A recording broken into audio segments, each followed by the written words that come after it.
Well, a lot of people don't realize around the state, Moon, we're in Acadiana all day today till tonight, and we were in central Louisiana a good bit last week. A lot of people don't realize New Orleans has the mayoral race, and before I get out of bed on November 18th, I'm down 50,000 votes to 0. Yep. So it's going to take a lot of parishes around the state to offset that. And we're working hard. You know, I do have a legislative race in my district in St. Tammany. Jefferson Parish has something on the ballot Good. that we think will get a couple votes out. But there's 50-something parishes that have nothing but the treasurer's race. So I've been telling people this is not in the bag, and this guy can easily beat me if we don't go vote, period. No, and that's why I brought it up. I want people to understand how important this is and how important it is, because just what's going on in New Orleans could change the whole prospects of everything. It could change the whole race, and I don't want that to happen. Can you imagine waking up on Election Day and somebody says, well, I didn't go vote. I didn't know there was an election. Well, there's no reason to not know there's an election. There's an election, and people can start voting this Friday. Yeah, early voting starts Friday till the following weekend, and it's going to be very important. And we're working hard. We're doing everything we possibly can, but at the end of the day, we have to raise the awareness, because people just don't know. And if we fall asleep, we can have another Democrat in a statewide office that's going to be a big ally to the governor. Yeah, no doubt about it. It's we had one accidental Democrat. We don't need another one. I wanted to address that because, like I said, to me, the biggest obstacle you have, and I'm glad you said you're not taking for granted. You're out there trying to get every vote you possibly can to let people know to vote. We're doing the same thing. People need to start voting on Friday because, John, the other thing that kind of slows things down, the 18th is the week before Thanksgiving, and you know what people do, John. They go on vacation. They go hunting for the weekend and don't come back till they leave Friday and don't come back till Wednesday, the day before Thanksgiving. Football game. I mean, you just got so much going on that time of year. Well, that's why it's important, Moon, and that's why I'm on the radio with you today. We started our advertising already to raise the awareness. If you want a conservative who's going to stand up and fight for the citizens of Louisiana and fight against this pro-tax administration, then you better go vote. We don't need to give them any more ammunition as you have. The governor's strong enough by himself. He doesn't need any help. Yeah, no doubt about it. John Schroder, my special guest, he was a former rep, quit his job to run for state treasurer. All right, there was an article today, Jim Beam, state residents not overtaxed, and your name was the first one in the deal because of the things you've been talking about. And then you read the article, and it's full of so much bull, so I'm not even going to go there with you. But on the flip side, if you become state treasurer, what are you hoping to accomplish with the job? Really, I want to help the conservatives in the legislature with their message. I know from serving there for 10 years, and Moon, you've known me all 10, it is hard for the legislature, especially the conservatives in that building, to get their message out. They're outgunned. Yep. They're outgunned by the governor. They're outgunned by the administration. And they need the support of a conservative treasurer to help get their message out. I'll use the assets of the treasurer's office to assist the legislature to find solutions. And I've heard it on the campaign trail. The treasurer has absolutely nothing to do with it. You're correct. I can't pass a bill. I can't file legislation, but I can help the legislators. I can carry the flag. I can carry the message to engage the public, to engage people. And that's going to be a critical process over the next 2 years. Yeah, and what's wrong with doing that? I mean, I don't think anything's wrong with that. We need all the help we can get, all hands on deck. I mean, as you do know, there was a $1.8 billion passed in new taxes just last year, and the whole country, if you take all 50 states, only passed, from state government, only passed $2.4 billion. And Jim Beam's article said state residents not overtaxed. And I'm going, whoa. And our median income is down, too, John. And he wants income taxes higher. That means if your median income's down and you take income taxes, I mean, nobody's going to win in this thing. Moon, with people in government, and obviously people like Mr. Beam, who I know and respect him as a gentleman, but I don't agree with his politics. You know, the economy in Louisiana is suffering. And the last thing you should be having a discussion about right now is raising taxes. We ought to be having more discussions about how do we redefine and downsize the size of government so we don't need to raise the taxes. And now that comes in a lot of shapes and different forms. And I don't disagree that there's a lot of exemptions and credits and rebates. Well, we've long talked about that. He talked about not having the political will. You're right. They haven't been able to build a consensus on what to do. Well, if they can't build a consensus in Baton Rouge, that is not the reason to raise taxes. You just keep battling, fighting until you come up with a solution. But the solution is not raising taxes on the backs of citizens of Louisiana when this economy is struggling. You go to places like Lafayette, Terrebonne Parish, and Lafourche Parish, and there's others. Those are just a couple that are losing jobs right now. So it is the absolute worst time. I think government should have to go through the same thing that mom and pop businesses are going through right now and downsizing, keeping their spending under control. That doesn't happen in Baton Rouge. You know, think about it. The median income is down only one of 4 states, so that means people have less money. Okay? Right. My health care costs is well documented, and other people's are doing the same thing, skyrocketing up. Our car insurance, people talked about the 10 to 20% increase last year. So if you just look at those few things, nothing else, the cost of doing business, you're already going to have less money to take home. So how in the world can you go say, hey, let's, in Jim Beam's piece, he's pushing for an income tax increase. And I'm trying to think, what that doesn't make any sense. If somebody has less money, John, they can't go spend more money. You can't have less and spend more. It doesn't work that way. Right, and look, the governor has been pushing since he's been in office to raise your income tax. Yep. You know, because everything else is just pennies compared to that income tax. So the other thing worries me, John, is I don't want to see another tax swap like we did with Stelly.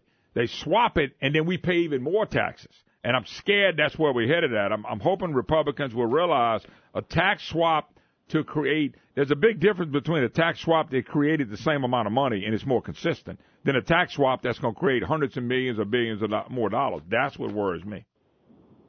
All right. I told somebody this morning in a group meeting that I think it's important, first of all, just like you do in your business and just like you do in your budget at home, is first you need to know how much money you have. And we really haven't done a good enough job understanding and figuring out where do we start? What amount of money do we use to budget? And we tried to push through the legislature last year, and we fell a few votes short of downsizing the amount of money that the governor budgeted based on historical data. It was a mathematics problem. Yeah. And we couldn't get that passed. So we had a budget that grew while our deficit grew, and it's moving in opposite directions. So as treasurer, I will help to define what that number is and where do we start. Because if you start with a bad number, you're going to finish with bad numbers. And we haven't seen to solve that problem. Yeah, hold your thoughts. John Schroder, my special guest, he wants to be the next state treasurer. You can help him get there by voting starting this Friday. You got Friday, Saturday, and then the whole next week, not counting Sunday, to vote. And then the 18th is the election. So, folks, you got to go vote. We're going to let New Orleans elect the next treasurer, which would be a shame. But anyway, we'll take a break. Be right back. Hi, y'all. Welcome back. Moon Griffon Show. Great to have you with us. 844-766-6607. Hickson has that hotline if you'd like to be part of the program. John Schroder, my special guest. John is in the runoff for the Louisiana State Treasurer's race. You can start voting this Friday, November 3rd through the 11th. Now, I think Sunday, of course, is not going to be able to vote. And then November 18th is the actual election day. So, once again, it is a Saturday before Thanksgiving. And, John, I keep telling people that because if you know you're going hunting, you know, a lot of people take their kids and their boys and they finish balling. They go to the woods, man. They go to the woods, come back Wednesday night and have Thanksgiving and things of that nature. Well, that don't help you get the people out that need to be out there to vote. No, it really doesn't. So I've spent a lot of time just trying to explain to people what's important about the treasurer's seat. You know, it's important to have a conservative voice that's watching the finances of the state, that can balance what a liberal agenda is being pushed by the administration when it comes to spending. That has an effect on every single resident of this state. So it's critical that people go vote, or he's going to have a huge ally in the treasurer's office if we sit home. Moon, look, this shouldn't even be close. Yeah. I mean, it shouldn't even be close. But as I get around, people, people just believe. I think the biggest thing is they think we just got it in a bag. Which boy, you talk. Listen, I know a couple of elections without mentioning names. I knew one that they led big time and thought they would walk in, and they didn't. I know another one.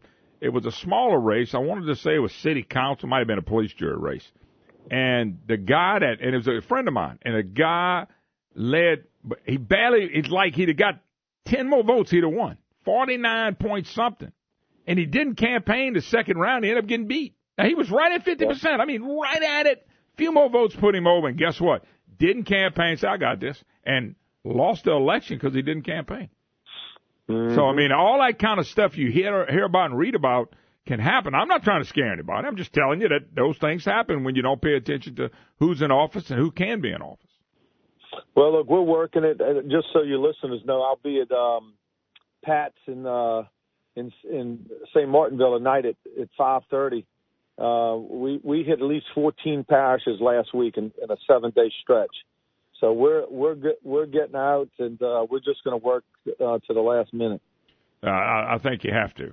It's no doubt about it. I'm just asking people to make sure they go vote, and don't let this be another debacle. And by the way, I appreciate your comments on the budget and stuff like that. I mean, we do focus a lot on revenue, and John, to be honest with you, we just don't focus nothing on spending, and they keep throwing at y'all what to cut. Mm-hmm. But the governor has to offer the budget. When is the governor going to offer a real balanced budget? I mean, he's the one got to offer. What is the plans of the left in this state? They all keep going back to you guys. You guys in the House have offered decent budget. I thought one of the best budgets y'all offered was last year. And by the way, it was shot down again because of a few Republicans and a bunch of Democrats. Yep. Well, look, in my world and in most people's worlds, you always start with your spending side. You don't say we need this amount of money until you know you've scrubbed every place you can, and we haven't done that. I haven't seen, quite honestly, from this administration some big plan to either redo or deliver services in a different way that has been done in the past. And until that happens, I haven't seen much effort from that standpoint. And I just believe you have to start with a number, and then everything has to fall underneath that number. And we don't do that. We haven't done that.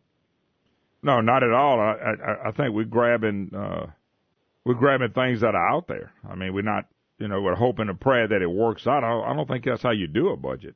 I'm probably living on the same amount of money I lived on, I'm going to say, for the last 3 years. Well, healthcare has dominated my life. That's why. That's one of the reasons. But I don't think they're going to say, well, before we throw another income tax on Moon, let's find out what they're doing in their healthcare. They wouldn't even think about raising a tax. Well, healthcare is going to bankrupt not only the state, the retirement system. Government has.